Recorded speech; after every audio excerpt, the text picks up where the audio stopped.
is a piece of pottery that was thrown yesterday, and with the weather we've been having, I dried it on its lip upside down so it would dry a little more evenly.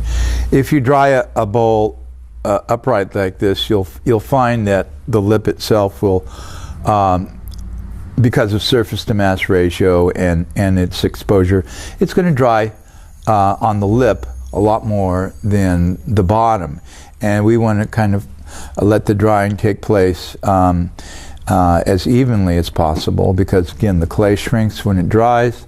If it shrinks irregularly, that's what will cause cracks and warpage, so we want to avoid that.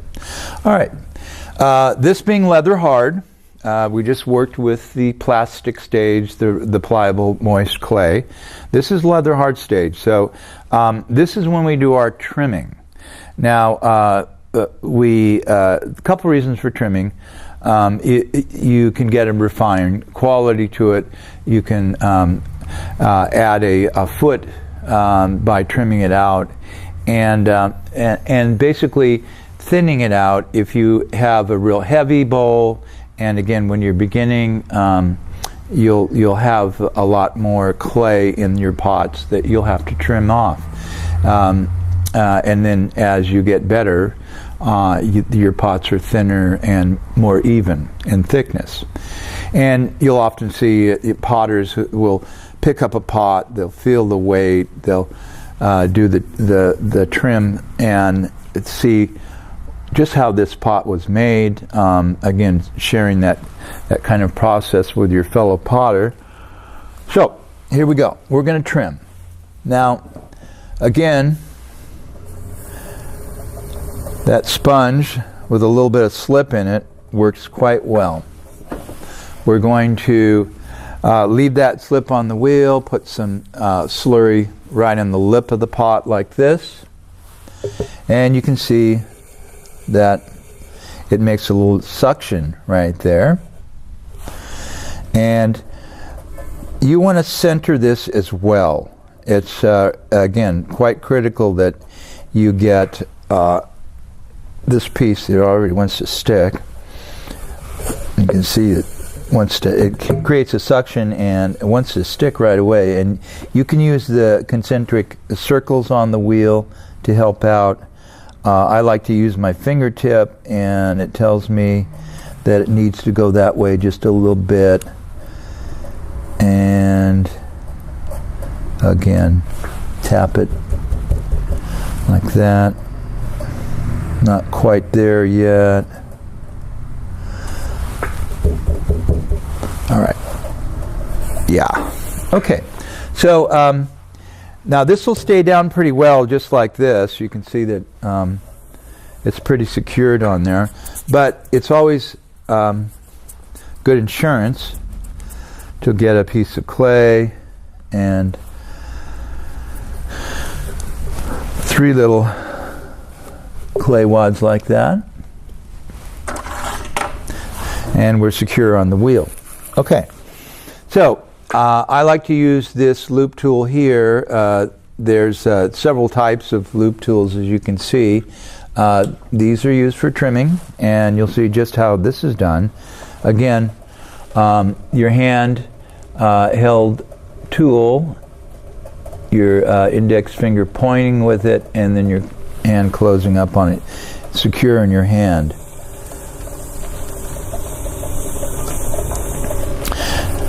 All right, so we're going to start by putting this foot in here. You're going to start to see the marbled clay appear.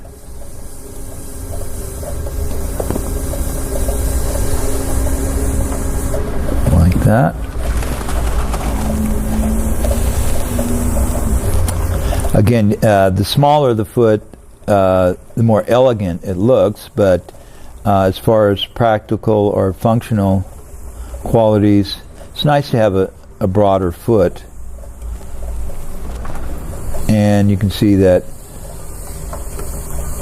being quite aggressive with this. Most of the clay, when you're throwing, it's thicker at the bottom, so naturally I'm going to go for this area at the hip of the pot and start to trim that off. And this is what you want. You want it peeling off. Sometimes it peels off in long ribbons. This is perfect leather hard consistency.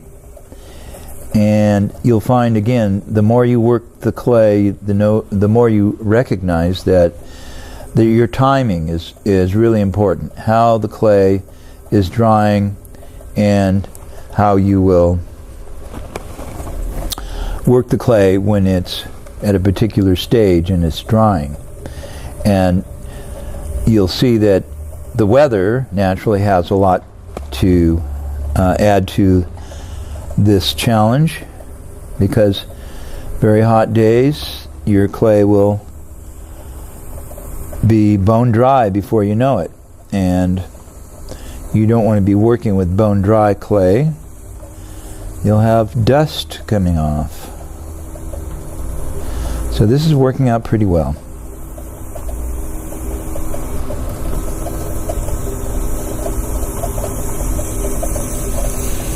All right. I'm getting to the point where I feel, well, we're getting close to the thickness that I want. One of the things that I didn't do and I should have shown and will do now is, before you start trimming, step back a bit here, you want to give this a feel like this, run your fingertip over it, and kind of make a mental image of that contour. This concave on the interior here has to be duplicated on the exterior. It'll really help you to visualize your trimming when you know what the interior contour is. And I can see, yes, this is pretty darn good. Okay. So, there's a lot of things you can do with your foot. I like to make a little tripod foot by trimming it out. And let me do this real quick.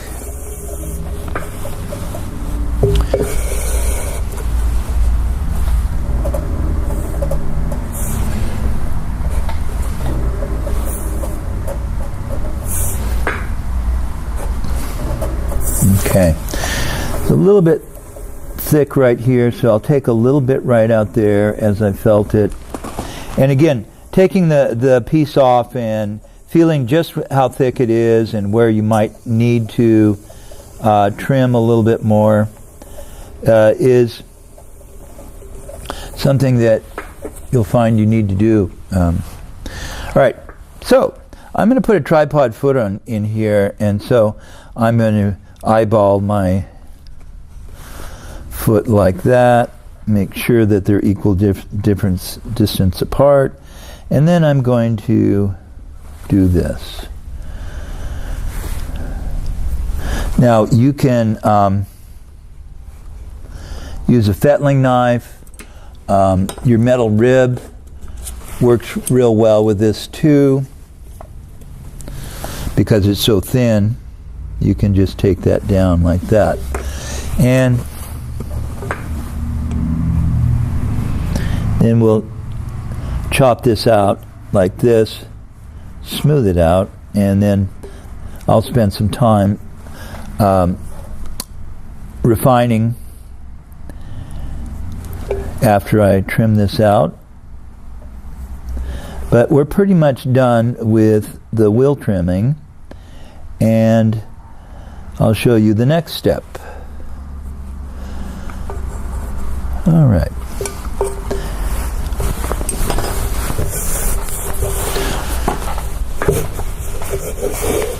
Okay, so you'll see that we have a nice little tripod foot on there now, and this is getting to be the stage where you can get the marble effect exposed.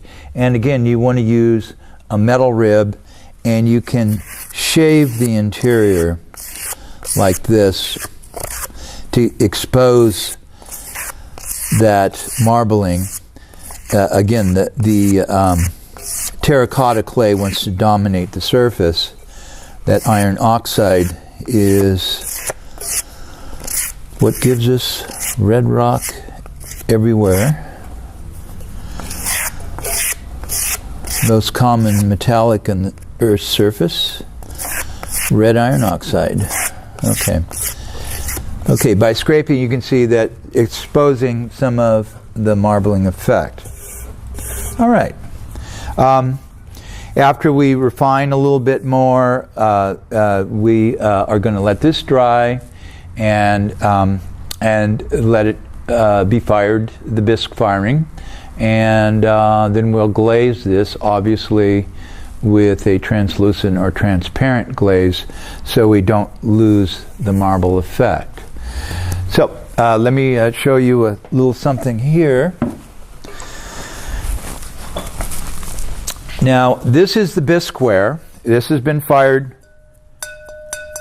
to cone 05, which is about 1835 degrees Fahrenheit, and this is ready to accept the glazes.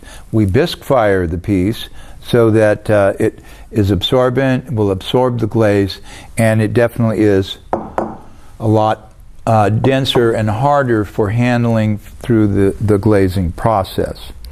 Now, here's a finished piece, and this again is the marbled clay that you can see the effect that we wanted to achieve throughout, all the way through. And we have that tripod foot, and very nice for breakfast. Anyway, start to finish, a bowl, marbled bowl, here at Campbell Hall.